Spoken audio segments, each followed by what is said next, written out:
കഥയുടെ പേര് പാവങ്ങൾ.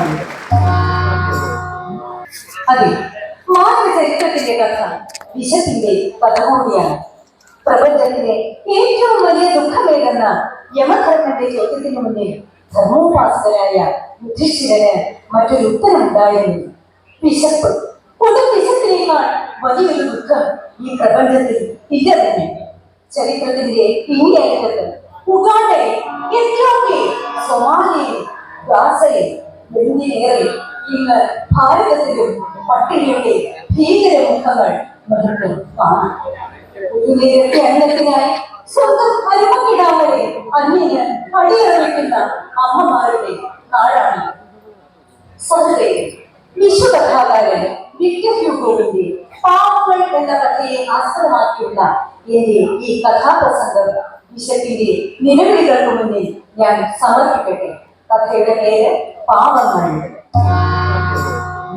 വിശക്കുന്ന വയറിനെ അർത്ഥമായും നീയായും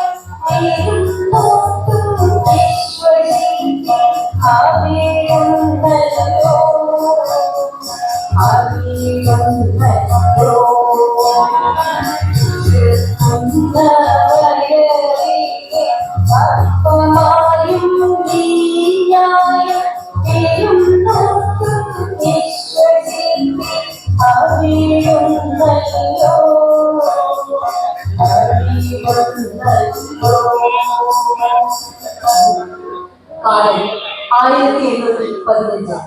സഹോദരൻ, ഞാൻ നിങ്ങളുടെ ശ്രദ്ധയെ ഫ്രാൻസിലെ ഒരു പഴയ പട്ടണമായ ഡീയിലേക്ക് നയിക്കട്ടെ. ഒക്ടോബർ മാസത്തിലെ ഒരു കടുത്ത സായാഹ്നം. വിജനമായിക്കൊണ്ടിരിക്കുന്ന പട്ടണത്തിന്റെ ഇടുങ്ങിയ നടപ്പാതയിലൂടെ വളരെ ക്ഷീണിതനായ ഒരു വഴിപോക്കൻ നടന്നു വരികയാണ്. 46-47 വയസ്സ് പ്രായമാണ്. വെയിലും കാറ്റും വേറ്റ് പരിപാടിച്ചു വിളർത്ത മുഖം, ഒരു പ്രാകൃത രൂപം. പട്ടണത്തിൽ കൂടി നിന്നിരുന്ന ഒരു പറ്റം സ്ത്രീകൾ പരസ്പരം പറഞ്ഞു, ആളൊക്കെ ശരിയാണെന്ന് തോന്നുന്നില്ല, എന്തോ ഒരു കള്ള ലക്ഷണമുണ്ട്. എവിടെ നോക്കട്ടെ? ഓ, ഇതയാളല്ലേ, അതെ, അതയാൾ തന്നെയായിരുന്നു ജീൻ ബാൽജി. തോരാത്ത വർഷത്തിൽ തീരാവിശപ്പുമായി 8 പേർ പട്ടിണി ചട്ടിയിൽ നേരവേ. തോരാത്ത വർഷത്തിൽ തീരാവിശപ്പുമായി 8 പേർ പട്ടിണി ചട്ടിയിൽ നേരവേ.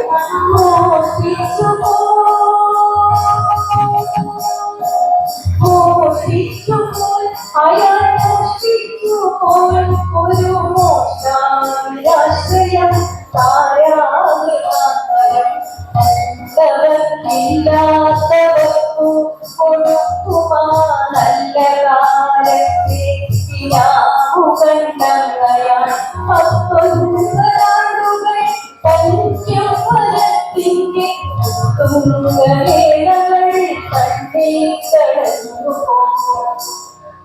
അതെ, 19 വർഷങ്ങൾക്ക് മുമ്പ്, അന്ന് ജീവിതകാലം 28 വയസ്സ്, ഒരു സാധു കർഷക കുടുംബത്തിൽ ജനിച്ച ജീൻ നന്നേ ചെറുപ്പത്തിൽ തന്നെ അച്ഛനമ്മമാർ നഷ്ടപ്പെട്ട് അനാഥന്.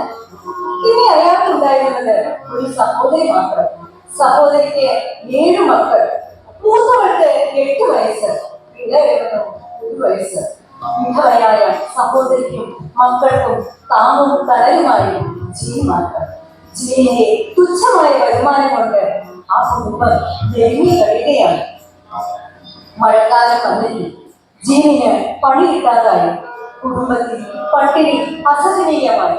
വിശക്കുന്നതിന്റെ വിലാപങ്ങള് ആ വീട് വെറുതലിച്ചു.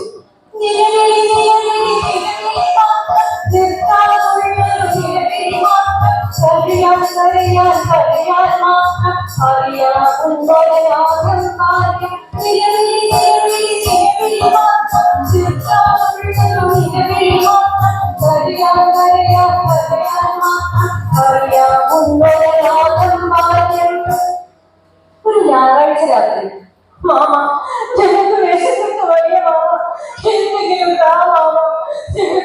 ദിവസത്തേക്ക് വലിയ മാമ. ദൈവമേ, ഞാനിനി എന്ത് ചെയ്യും? ഈ കുഞ്ഞുങ്ങൾ എന്ത് പാപമാണ് ചെയ്തത്? അയാൾ എന്തോ നിശ്ചയിച്ചുറച്ചിട്ടെന്ന പോലെ വീട് കയറുന്നു. പള്ളിക്കടുത്തുള്ള പലഹാരക്കടയുടെ മുന്നിലെത്തി. അടുത്തെങ്ങും ആരുമില്ല. ചെല്ലുകുട്ടി ചിരിക്കുന്ന പലഹാരങ്ങൾ. അയാൾ ഒറ്റയടിക്ക് ചെല്ലുകൾ ചിതറി. അയാൾ തന്റെ ചോര ചിന്തിയതേക്ക് അകത്തേക്ക് ഇട്ടു. ഒരു നിമിഷം കഴിച്ചുപോയി. ഒടുവിൽ താനൊരു കള്ളനായിരിക്കുന്നു. പിന്നെ മനസ്സില്ല അയാൾ പിടികൊടുക്കാതെ ഓടി. പക്ഷേ ദൈവനീതിക്ക് ദാക്ഷിണ്യമില്ല. അയാൾ പിടിക്കപ്പെട്ടു. കണ്ണുകളില്ലാത്ത ലോകമേ കാണാതെ അവരെയെങ്ങോ മയങ്ങുന്ന ദൈവമേ, കരുണയില്ലാത്ത ന്യായാസനങ്ങളെ എവിടെ നിന്നൊഴുക നീതിക്കുരാസുകൾ. കണ്ണുകളില്ലാത്ത ലോകമേ കാണാതെ അവരെയെങ്ങോ മയങ്ങുന്ന ദൈവമേ, കരുണയില്ലാത്ത ന്യായാസനങ്ങളെ എവിടെ നിന്നൊഴുക നീതിക്കുരാസുകൾ. നീതിപീഠം അയാൾക്ക് 5 വർഷം തടവ് വിധിച്ചു.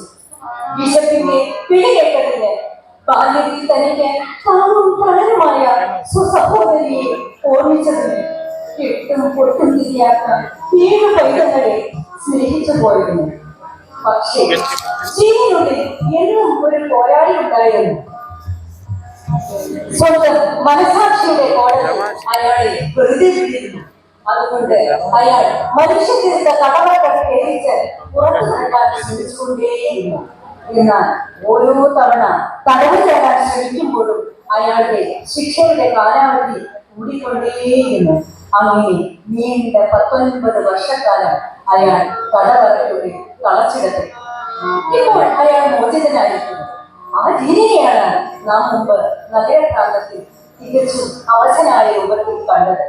അയാളെ ആർക്കും തിരിച്ചറിയാം, അയാളെ ആർക്കും ആട്ടിയോടിക്കാം.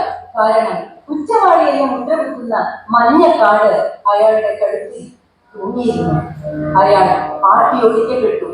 ഭവനങ്ങളിൽ നിന്ന്, ഭക്ഷണശാലകളിൽ നിന്ന്, ഭരണ കേന്ദ്രങ്ങളിൽ നിന്ന്. ഒടുവിൽ പരമകാരുണ്യത്തിന്റെ പ്രകാശ ഗോപുരത്തിലേക്ക് അയാൾ ആകർഷിക്കപ്പെട്ടു. ഏത് അർദ്ധരാത്രിയിലും അശരണർക്കായി തുറന്നു കിടക്കുന്ന ധീരെ ബിഷപ്പിന്റെ അരമനയുടെ മുന്നിൽ അയാൾ എത്തിച്ചേർന്നു. 5 2 നീരും കൂട്ടിയ ദേവന്റെ പാദശുശ്രൂഷയ പാവന കർമ്മത്തെ പ്രാർത്ഥനയാക്കിയ പുണ്യ പുരുഷൻ മുന്നിൽ അറിയാതെയങ്ങോട്ടു നീങ്ങും പരങ്ങളെ ഭാഗ്യവാന്മാർ നിങ്ങൾ. അരമനയ്ക്കുള്ളിലേക്ക് അറച്ചരച്ചു ചെന്ന ജീവനെ ബിഷപ്പ് വാത്സല്യപൂർവ്വം സ്വീകരിച്ചു. ജീവൻ സ്വീകരണ മുറിയിലേക്കും ഭക്ഷണമുറിയിലേക്കും ആനയിക്കപ്പെട്ടു. അയാൾക്കാരെ വിഭവ സമൃദ്ധമായ അത്താഴം ഒരുങ്ങി. അത്താഴത്തിന് ശേഷം ജീവനായി പട്ടുകിടക്കാൻ ഇരിക്കപ്പെട്ടു. പക്ഷേ കിടക്കയിൽ കിടന്ന ജീവന് ഉറക്കമേ വന്നില്ല. അയാളുടെ മനസ്സിലൂടെ പലതും കടന്നുപോയി.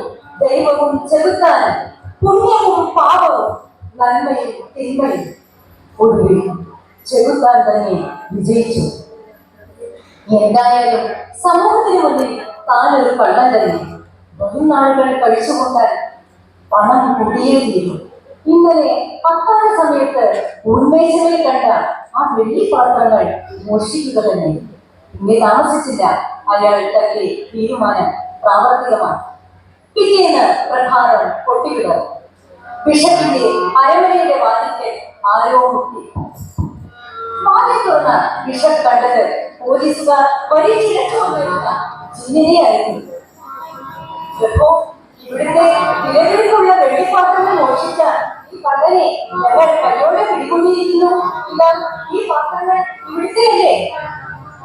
നിർവികാരമായ മുഖത്തോടെ ബിഷപ്പ് പറഞ്ഞു, അതിന് ആര് പറഞ്ഞു മോഷ്ടിച്ചെന്ന്? എന്നിട്ട് അദ്ദേഹം ജീവിതകാരി പറഞ്ഞു, സഹോദര, നീ എന്തുകൊണ്ട് ആ വെള്ളി മെഴുകുതിരിമാലകൾ കൊണ്ടുപോയില്ല? അതും ഞാൻ നിനക്ക് തന്നിരുന്നതാണല്ലോ. ഓ, അപ്പോൾ ഇയാൾ പറഞ്ഞത് ശരിയാണല്ലേ? എന്നാൽ തിരുമേനി, ഞങ്ങൾ പോകട്ടെ. പോലീസുകാർ പോയി.